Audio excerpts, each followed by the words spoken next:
When Gigantic was first revealed during the E3 of 2015, I was impressed.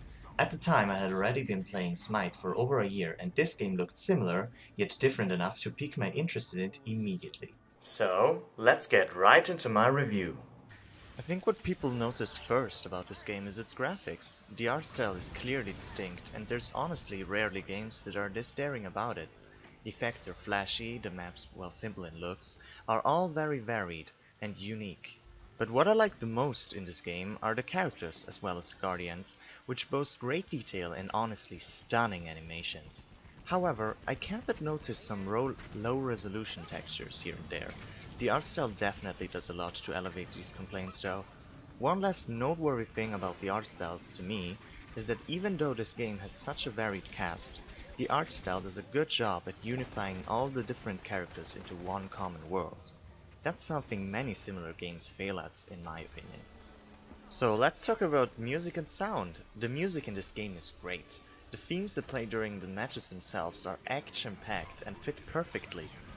And honestly, the login theme of this game is just amazing. I mean, listen to this, it's just ugh.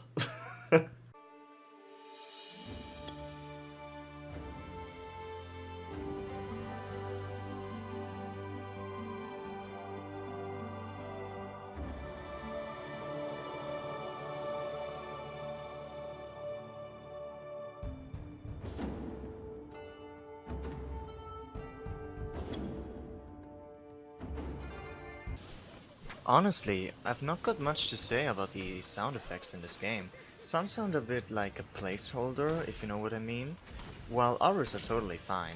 This is one of the ways the game can improve in my opinion. I think there is room for strong, recognizable sound effects or even voice lines for that matter. But talking about voice, the voice work in this game is phenomenal.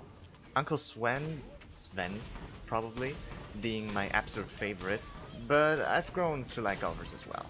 And talking about the others, it's time to delve a little bit deeper into the characters and mechanics.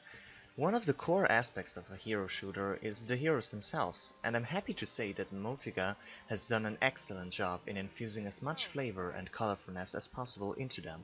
The animations of the characters themselves transmit the most of this colorfulness. Seriously, the animations in this game are perfect. It's rare that you get to see so much love put into them. The kits of these characters are pretty good too. You got your classic gun-focused characters like Beckett, as well as some that are a little bit more out there, like Zenobia. This crowd-controlling, life-leeching tentacle witch is right up my alley. If there's anything negative to say about the gameplay design of these heroes, it's that there aren't very clear distinctions between their roles. This is both a good and a bad thing, and I think it's caused mainly by this game's upgrade system.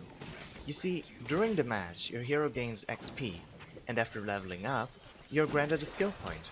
These can be used to upgrade or rather change your right and left click attack, as well as your other abilities, your passive and your focus skill, which is the equivalent of an ultimate in other games.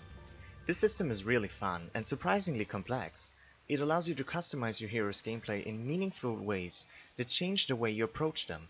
However, even though I like this system, it carries some problems that in my opinion are in need of correction.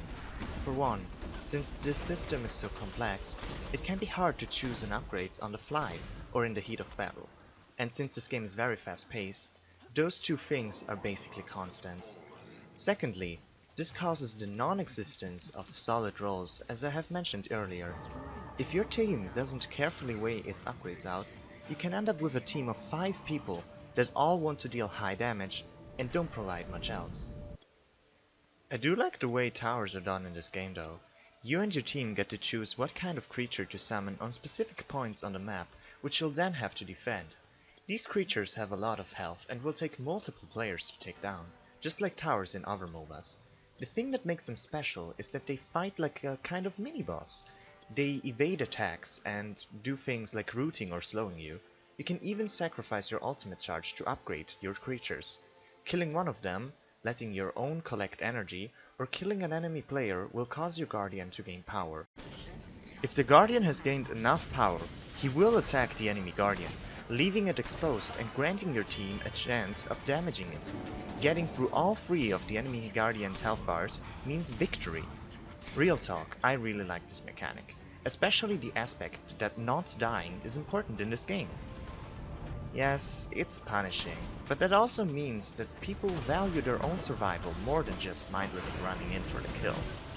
And as you can see in the gameplay I'm showing right now, you will be able to see the win screen.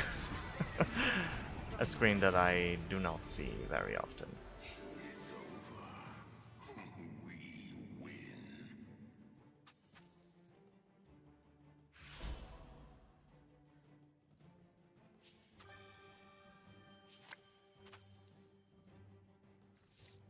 Now, I don't really do ratings, but overall, I'd really recommend this game.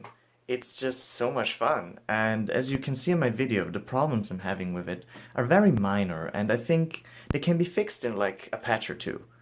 The game also offers a €30 Ultimate Pack that unlocks all the characters for you forever. So if you're interested in that, I'd recommend that too.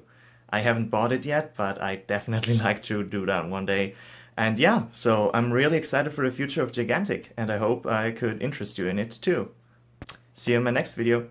If you enjoyed this, please think about subscribing or leave me a like. So yeah, see ya. Bye, and thanks for watching.